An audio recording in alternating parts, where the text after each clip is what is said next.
الحمد لله رب العالمين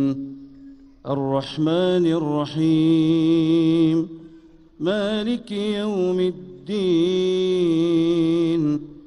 إياك نعبد وإياك نستعين اهدنا الصراط المستقيم صراط الذين أنعمت عليهم غير المغضوب عليهم ولا الضالين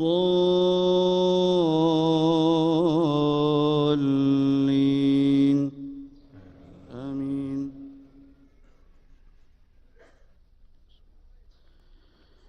يسبح لله ما في السماوات وما في الأرض الملك القدوس العزيز الحكيم هو الذي بعث في الأميين رسولا منهم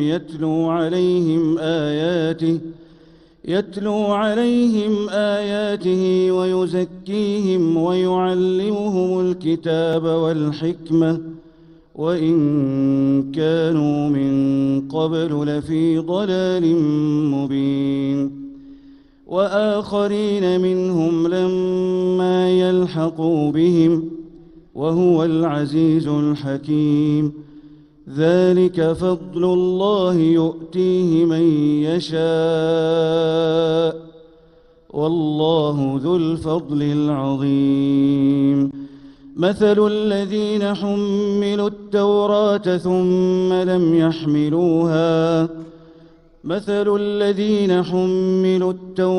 ثم لم يحملوها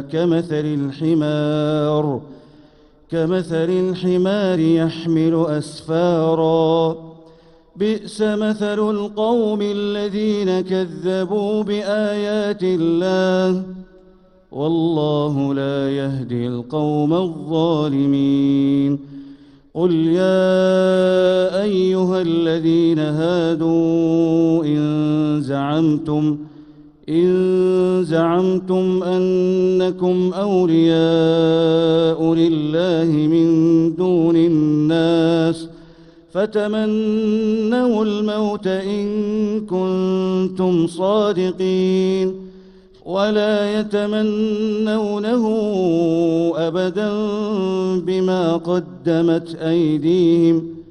والله عليم بالظالمين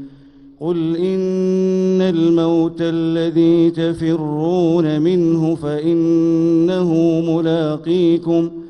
ثم تردون إلى عالم الغيب والشهادة فينبئكم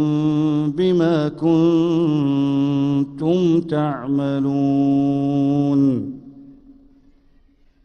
الله